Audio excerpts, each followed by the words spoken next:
तो कधीच कुणाचं ऐकत नसे. अहंकार खऱ्या आयुष्यात कसे होते लक्ष्मीकांत बेर्डे. त्यांच्या भावाने सांगितला लक्ष्मीकांत बेर्डे यांचा खरा स्वभाव. तर मंडळी चला मग जाणून घेऊया लक्षातल्या गोष्टी म्हणजे आपले लाडके अभिनेते लक्ष्मण बेर्डे यांच्याबद्दल. नमस्कार मंडळी, मजेत ना? आशा करतो मजेत असाल. आपण पाहता टकाटक फिल्मी, अस्सल मराठी वाहिनी. मराठी सिनेसृष्टी म्हटली की ती दिवंगत अभिनेते लक्ष्मण बेर्डे यांच्याशिवाय अपूर्ण आहे. त्यांच्या अभिनयामुळे मराठी प्रेक्षकांच्या मनात त्यांचे एक अढळ स्थान निर्माण झाले आहे. त्यांच्यासारखा अभिनय कुणीही करू शकत नाही यावर कुणाचंही दुमत नसेल. आता त्यांचे चुलत भाऊ पुरुषोत्तम बेर्डे यांनी मुलाखतीत लक्ष्मण बेर्डे यांच्याबद्दल खंत व्यक्त केली आहे. सोबतच त्यांचा स्वभावही सांगितला आहे. पुरुषोत्तम यांनी टूर हे नाटक रंगमंचावर आणलं आणि प्रेक्षकांनी त्याला डोक्यावर घेतलं. त्यानंतर त्यांनी लक्ष्मीकांत यांच्या सोबत हमाल दे धमाल,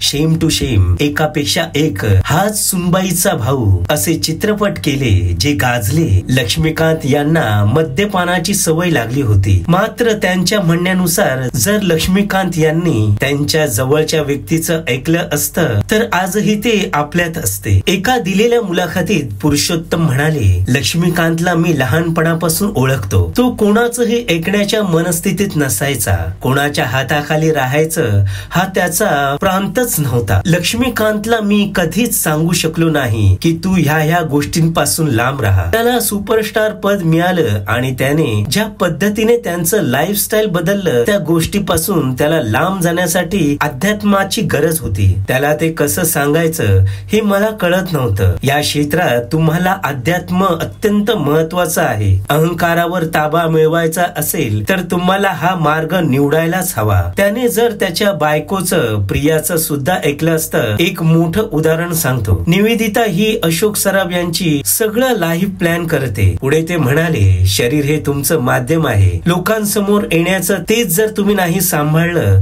तर तुम्ही फोटोशिवाय कुठे जाणार? फोटोला महाराष्ट्र भूषण, पद्मश्री मिळणार नाही. मरणोत्तर मिळतात पण ते सैनिकांना मिळतात. तुम्हाला कोणीतरी सांगणारा पाहिजे आणि त्यांचं तुम्ही ऐकलं पाहिजे. लक्ष्मीकांत स्वतः डिसिजन मेकर होता. कुठलाही निर्णय तो स्वतः घ्यायचा. मी एक भाऊ मित्र म्हणून नाही, तो सख्या भावांना सुद्धा झाल्याचं मला माहित नाही. त्याला सगळ्यांनी समजवण्याचा प्रयत्न केला पण शेवट जे व्हायचं ते झालं. आपण एक मोठ्या गोष्टीला मुकलो. त्याने शेवटच्या दिवसात सिरियल नाटक करायचं बोलून दाखवलं. सर आली धावून त्याने हे नाटक केलं. तो आपल्यात नसणं हा मोठा लॉस आहे आणि याचं कारण तो स्वतःच आहे. तर मंडळी तुर्तास इतकंच. टकाटक फिल्मी वाहिनीला नवीन असाल तर सबस्क्राईब करा. नवनवीन अपडेटसाठी बेल आयकॉनला प्रेस करा. तुमची व तुमच्या प्रियजनांची काळजी घ्या. जय महाराष्ट्र.